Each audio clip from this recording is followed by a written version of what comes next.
17절 말씀으로 다 함께 웃으리로다라는 제목으로 은혜를 나누기를 원합니다. 하나님께서 아브라함을 부르셨을 때에 그 나이가 75세였습니다. 무려 75세입니다. 사실 75세에 하나님이 부르심 받은 것은 늦은 감이 있지요. 그런데도 아브라함은 고향 땅과 친척 아비집을 떠났던 것입니다. 내가 너로 큰 민족을 이루겠다는 약속의 말씀을 믿었던 것입니다. 그렇게 하나님 말씀만 믿고 가나안 땅에 와서 산지 어느덧 11년이 지났습니다. 이제 아브라함은 더 이상 기다리는데 지쳤습니다. 한계를 느끼게 된 것입니다. 왜냐하면 이제 86세입니다. 자식을 주신다고 했는데 그것도 하늘의 무별처럼 많이 주신다고 했는데 아직도 자식이 없었던 것입니다. 마음이 조급해졌습니다. 그래서 86세 때 여종 하갈을 통해서 아들 이스마엘을 낳았던 것입니다. 그리고 아브라함은 자신의 뜻대로 이 이스마엘을 통해서 후계자를 삼으려고 했던 것입니다. 그러나 하나님 말씀을 불신하고 기다리지 못한 대가는 아주 컸습니다. 이렇게 실수한 후에 또 무려 13년을 하나님은 아브라함과 사라에게 침묵하셨던 것입니다. 소년일 때 13년은 괜찮지요. 그래도 아직 청년입니다. 청년일 때 13년도 괜찮습니다. 아직 늦둥이 볼 시간은 충분히 있는 것입니다. 그러나 86세에 13년을 더 기다린다는 것은 아무 소망도 가질 수가 없게 되는 것입니다. 99세가 됐다는 뜻입니다. 누가 봐도 아브라함과 사라가 아이를 낳는 것은 이제 불가능했습니다. 그런 상상조차도 부끄러운 일이 됐던 것입니다. 아브라함은 아마도 자신이 본토 친척 아비집을 떠나온 모든 시간들이 헛되게 생각이 됐을 것입니다. 그 13년 동안 속으로 하나님을 따라 여기까지 온 것을 후회했을 수도 있습니다. 자신이 또 그 약속을 내가 기다리지 못한 것을 후회하고 원망하면서 살았을 수도 있습니다. 중동의 뜨거운 날씨에 모든 소망이 바짝 말라버릴 것 같은 그런 심정이었던 것입니다. 오랜 시간 애써오고 참아온 것이 무위로 돌아갔습니다. 절망적인 상황인 것입니다. 갑작스럽게 병이 나거나 회사에 부도가 나고 신뢰했던 관계가 무너져 내릴 때 우리 심령은 바짝 마른 사막처럼 황량하게 되어버리는 것입니다. 요한복음 11장에는 베다니에 살던 나사로가 죽을 병에 걸린 이야기가 나오고 있습니다. 그의 여동생 마르다와 마리아가 급하게 예수님께 사람을 보냈습니다. 그런데 예수님은 아무 응답도 없고 아무 일도 하지 않고 그냥 침묵하고 있었습니다. 결국 나사로는 죽고 말았습니다. 그리고 마르다와 마리아는 마음의 슬픔과 원망으로 가득 찼던 것입니다. 예수님을 믿는다고 해서 예수께 기도하고 부탁한다고 해서 우리 문제가 당장 해결되는 것은 아니라는 것을 알 수가 있습니다. 그럴 때 아브라함처럼 내가 이루려고 믿었던가 그런 후회가 밀려올 때가 있는 것입니다. 신앙생활에 대한 회의가 일어날 때가 있다는 말입니다. 두 번째로 이렇게 하나님의 약속과 침묵에 드디어 아브라함과 사라에게 찾아오셨다는 것입니다. 하나님은 결국 약속대로 찾아오십니다. 오늘 본문 1절에 여호와께서 말씀하신 대로 사라를 돌보셨고라고 했습니다. 이 돌보셨고의 원문의 뜻은 하나님이 찾아오셨다는 것을 말씀해주고 있는 것입니다.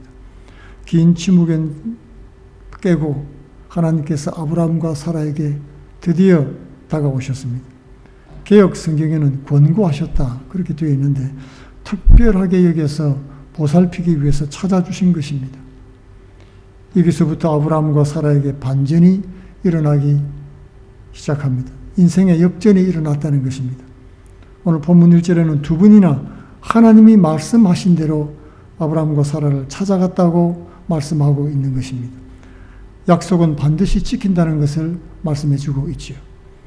창세기 18장에서 하나님은 세 사람의 나그네의 모습으로 그들을 찾아오셨습니다. 그때 아브라함은 믿음의 사람답게 나그네를 정성껏 대접했습니다. 그럴 때 하나님은 10절에서 내가 이맘때 내년 이맘때 내가 다시 내게로 돌아오리니 그때는 내 아내 사라에게 아들이 있을 것이다. 그렇게 말씀해 주었습니다. 그때 사라가 그 장막문에서 그 얘기를 들었던 것입니다. 너무 기쁜 말씀이죠. 학수고대하던 축복의 말씀인 것입니다. 말씀은 너무 기쁜데 도저히 믿을 수 없는 말씀이었습니다. 그래서 사라는 장막문에서 그 이야기를 듣고 웃었습니다. 12절에 사라가 속으로 웃고 이르되 내가 노쇠하였고 내 주인도 늙었으니 내게 무슨 즐거움이 있으리요 했습니다. 이 사라의 웃음은 비웃음처럼 들립니다. 그러나 사실은 그렇지가 않았습니다. 우리가 조금만 생각해 보면 이 사라의 웃음에는 좀 복잡한 의미가 있다는 것을 알 수가 있습니다. 아들이 있으면 너무 좋겠지요. 그렇지 않습니까? 그러나 현실적으로는 전혀 가능성이 없는 것입니다. 그래서 마음이 아픕니다. 그렇게 말해준 것이 참 고맙기도 한데 말도 안 되는 말을 했으니 섭섭하기도 하고 그렇게 될 수가 없으니까 섭섭하죠. 그리고 민망하기도 한 그런 복잡한 마음을 담은 웃음인 것입니다. 어떤 울음보다도 아픈 웃음이라고 할 수 있습니다. 그런데 여기서 하나님이 사라의 웃음을 끄집어내어서 문제를 삼았습니다. 13절에 여호와께서 아브라함에게 이르시되 사라가 왜 웃으며 이르기를 내가 늙었거늘 어떻게 아들을 낳으리요 하느냐. 이 말씀은 언뜻 보면은 하나님이 기분 나빠하신 것처럼 들립니다. 하나님 말씀 못 믿고 비웃는 것을 책망하는 것처럼 보이는 것입니다. 그러나 실상은 그렇지 않았습니다. 하나님은 이 사라의 웃음의 의미를 잘 알고 있었습니다. 그 마음의 깊은 갈망과 아픔에서 올라오는 그런 웃음이었던 것입니다. 그 간절한 마음의 소원을 듣고 하나님은 사랑으로 응답을 해 주신 것입니다. 우리 하나님은 자녀의 중심에서 씨름하는 고통 소리 그리고 갈망의 호소를 듣고 응답해 주시는 분이십니다. 그건 웃음이 아니라 울음에 가까운 것이었습니다. 그래서 하나님은 사라의 마음속 웃음을 밖으로 끌어낸 것입니다. 15절에 사라가 두려워서 부인하여 이르되 내가 웃지 아니하였나이다. 이르시되 아니라 내가 웃었느니라. 웃기는 웃었지만은 웃는 웃음이 아니었던 것이죠. 하나님께서 자녀를 낳을 것을 약속해 주었을 때 사라는 듣고 속으로 웃었습니다. 그래서 하나님은 왜 웃느냐, 왜 못 믿느냐, 여호와께서 능치 못할 일이 있겠느냐, 기한이 이를 때 내가 내게로 돌아오리니 사라에게 아들이 있으리라 말씀했던 것입니다. 그러자 사라는 너무 민망하고 죄송해서 내가 웃지 않았다고 부인했던 것입니다. 그런데 하나님은 그냥 넘어가지 않고 아니라 내가 웃었느니라고 말씀했던 것입니다. 지금 하나님은 사라와 말싸움 하자는 것이 아닙니다. 할 일 없어서 사람과 말싸움을 하겠습니까? 지금 하나님은 사라에 대해서 진노한 마음이 아니었다는 것입니다. 불쌍히 여기고 사랑하시는 마음이었습니다. 그러면 왜 하나님은 사라에게 이렇게 말씀하실까요? 그것은 이 웃음을 강조하기 위해서 그런 것입니다. 하나님께서 다시 찾아오시겠다고 하는 약속대로 기한이 찼을 때에 이 가정에 아들이 태어났습니다. 아브라함이 무려 100세, 사라가 90대입니다. 당시의 노산의 기준은 우리가 잘 알 수가 없지요. 그러나 2절에서 이 두 사람이 그 당시 기준으로 노년이라고 분명하게 말씀하고 있습니다. 그리고 7절에는 사람들이 어떻게 사라가 자식을 전부길 수 있겠느냐, 그렇게 의문을 했던 것입니다. 그러므로 이 사실은 그 당시에도 이 일은 불가능한 일이었다, 기적적인 일이었다는 것을 알 수가 있습니다. 이 기적적인 사건이 가져다준 선물이 또 하나 있는데 그것이 바로 웃음이었던 것입니다. 아들을 낳을 것이라는 약속의 말씀에 사라는 허탈하게 웃었습니다. 그러나 이제 아브라함과 사라에게 진정한 웃음이 찾아왔던 것입니다. 헛웃음도 아니고 슬픈 웃음도 아닙니다. 그것도 금방 왔다 사라지는 빈 웃음도 아니었습니다. 웃음이 일상이 되어서 그들과 함께하게 됐던 것입니다. 이 웃음에는 중요한 의미가 있습니다. 하나님은 이 웃음을 통해서 전하고 싶은 메시지가 있었던 것입니다. 그렇게 간절히 구하던 기도 응답의 아들 이름이 무엇이었습니까? 이삭이었습니다. 이삭은 히브리어로 그가 웃다, 그런 뜻입니다. 웃음이란 뜻입니다. 그런데 창세기 21장에 보면 그 이름을 누가 또 지었습니까? 아브라함이 지었습니다. 그때 아브라함은 이미 준비된 이름으로 그 아들의 이름을 지은 것입니다. 아브라함은 이삭의 이름을 언제 준비했을까요? 창세기 17장 17절에 나옵니다. 아브라함이 하나님 앞에 엎드려 웃었을 때 하나님께서 약속하신 것을 다시 확신해 주면서 아들 이름을 이삭이라고 하라고 지어주셨던 것입니다. 하나님이 지어주신 거예요. 이삭이라고. 웃음이라고 지어주신 것입니다. 이렇게 아들의 이름을 이삭이라고 한 것은 아브라함과 사라의 웃음에 대한 하나님의 응답이었다고 볼 수 있습니다.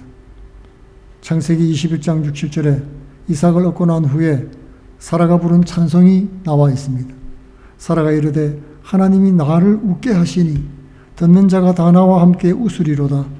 이르되 사라가 자식들을 젖먹이겠다고 누가 아브라함에게 말하였으리오마는 아브라함의 노경에 내가 아들을 낳았도다 하니라. 그러므로 오늘 말씀에서 사라가 속으로 웃은 것을 지적하신 것은 아주 중요한 의미가 있는 것입니다. 결론적으로 하나님은 성도들을 은혜로 웃게 하신다는 것을 말씀해 주고 있습니다. 하나님은 우리를 기쁘게 하시고 웃게 하시는 분이십니다. 우리가 어릴 때 생각해 보면 말똥구리가 굴러가는 것만 봐도 까르르 깔깔하고 웃는 시절이 있었습니다. 우리 아이들을 볼 때도 그렇지요. 노는 모습을 보면 막 다투고 싸우다가도 금방 돌아서서 웃으면서 함께 노는 모습을 볼 수 있습니다. 그러나 어른이 되어가면서 점점 웃음을 잃어버립니다.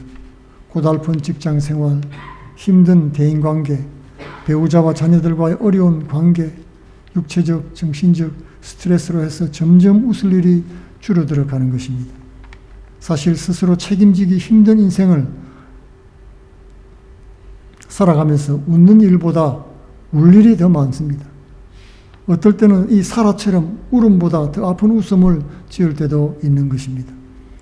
그러나 주의 성도들은 하나님의 약속의 말씀을 붙잡아야겠습니다. 그리고 그 길에서 떠나지 않고 전진해 나갈 때 하나님은 반드시 우리를 웃게 하실 것입니다. 시편 126편에 여호와께서 시온의 포로를 돌려보내실 때 우리는 꿈꾸는 것 같았도다. 그때 우리 입에는 웃음이 가득하고 우리 혀에는 찬양이 차섰도다. 열방 중에 말하기를 여호와께서 저희를 위하여 대사를 행하셨도다 하였도다. 그리고 마지막에 눈물을 흘리며 씨를 뿌리는 자는 기쁨으로 거두리로다. 울며 씨를 뿌리러 나가는 자는 정령 기쁨으로 그 곡식단을 가지고 돌아오리라고 했던 것입니다. 참으로 우리를 웃게 하시고 기쁘시게 하는 분은 하나님이십니다. 그것은 하나님의 약속을 붙들고 살아가는 성도들이 받을 은혜인 것입니다. 이런 우리를 웃게 하시는 하나님에 대한 선포는 예수 그리스도의 복음의 핵심이라고 말할 수 있습니다. 예수님이 공생애를 시작하시면서 읽고 선포했던 말씀이 있습니다. 이사야 61장 1절로 3절 말씀이죠. 무릇 시온에서 슬퍼하는 자에게 화관을 주어 그 죄를 대신하며 기쁨의 기름으로 그 슬픔을 대신하며 찬송의 옷으로 그 근심을 대신하고 그들이 의의 나무 곧 여호와께서 심으신 그 영광을 나타낼 자라 일컬음을 받게 하려 하심이라고 했던 것입니다. 하나님은 웃을 일 없는 세상 가운데서 우리를 웃게 하는 분이십니다. 그것이 무엇이고 어떤 것이든 우리가 하나님의 약속을 믿고 순종하기만 하면 하나님은 결국 우리와 함께 하시고 웃게 하실 것입니다. 말씀대로 살려고 할 때 어렵고 고통스러운 순간들이 많이 있습니다. 갈등도 있을 것입니다. 그러나 모든 것이 선하신 말씀대로 될 것을 인내하고 기다리며 믿으시기 바랍니다. 지치고 마음이 무너져도 끝까지 말씀을 지킬 때에 결국 우리 입에 웃음이 가득 차고 찬양이 가득 차게 될 것입니다. 주께서 약속하신 십자가의 길을 온전히 나아갈 때 웃고 기뻐하며 승리하는 복된 성도들 다 되시기를 예수님 이름으로 축원드리겠습니다. 다 같이 기도하겠습니다. 고마우신 아버지, 고난이 많고 고통과 어려움이 많은 인생 삶 가운데서 우리의 소망이 되어주시며 우리에게 생명과 영생을 허락해 주신 아버지 감사합니다. 주님 한 분을 믿음으로 함께 동행하는 삶을 살게 하옵시며 종말론적으로 우리가 항상 기뻐하며 웃음이 떠나지 않는 복된 삶이 되도록 축복하고 인도하여 주옵소서. 예수님 이름으로 기도하옵나이다. 아멘. 찬송 301장을 드리도록 하겠습니다.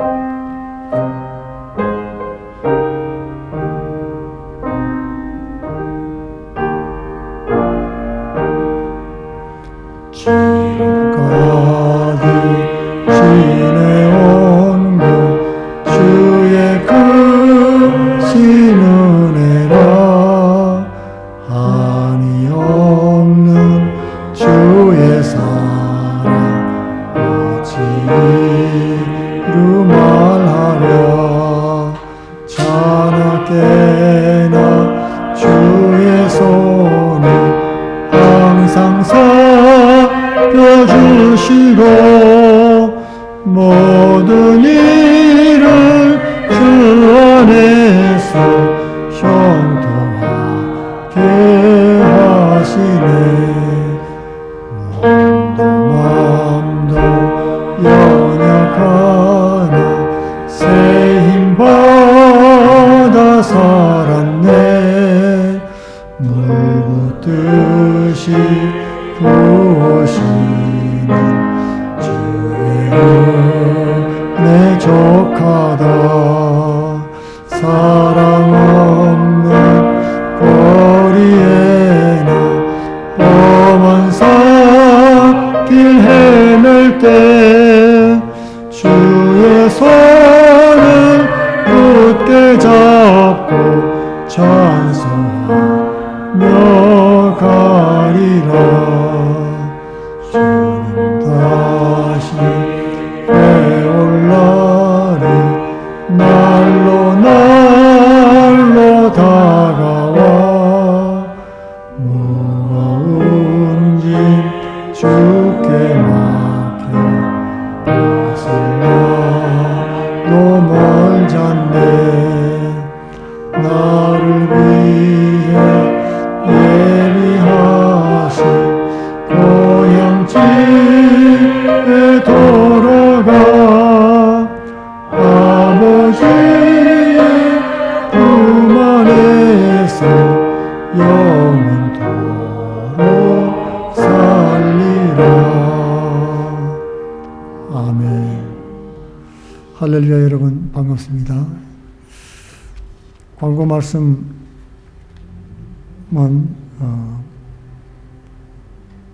우리 아직 확실하지 않지만은 우리 예슬자매 시험 좋은 결과 나올 수 있도록 기도해 주시기 바랍니다. 시험은 아주 잘 쳤던 것 같습니다.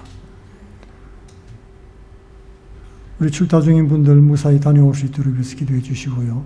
우리 김 장로님은 급한 일이 생겨가지고 지금 못 오셨습니다. 우리 죄인 집에 물이 새고 막 그런 일이 생겼는데 우리 죄인 젊은 청년들 위해서 늘 항상 깨어 기도해 주시는 여러분 되시기를 바랍니다. 내 자녀로 생각을 하고 간절히 기도해 주시기 바랍니다. 말씀 읽기와 기도에 힘쓰는 성도님들 되시기 바랍니다. 마지막 상급을 바라보면서 우리가 열심히 말씀을 읽도록 하겠습니다. 신약 성경 한 3분의 1쯤 읽었으면 속도가 맞을 것입니다. 우리 다 같이 주기도문 드린 후에 축도함으로 예배를 펴도록 하겠습니다. 하늘에 계신 우리 아버지여, 이름이 그렇게 여김을 받으시오며 나라의 마옵시며 뜻이 하늘에서 이룬 것 같이 땅에서도 이루어지이다. 오늘날 우리에게 일용할 양식을 주옵시고 우리가 우리에게 죄지은 자를 사하여 준 것 같이 우리 죄를 사하여 주옵시고 우리를 시험에 들게 하지 마옵시며 다만 악에서 구하옵소서. 대개 나라와 권세와 영광이 아버지께 영원히 사옵나이다. 아멘. 지금은 우리 주 예수 그리스도의 은혜와 하나님 아버지의 크고 만극하신 사랑과 성령의 내주 교통 충만 인도하심이 고난 가운데서도 주님의 약속을 바라보며 마지막 웃는 날을 기대하는 사랑하는 은혜 장로교회 성도들과 그 가정과 기업과 자녀 위에 지금으로부터 영원히 함께 계실지어다. 아멘.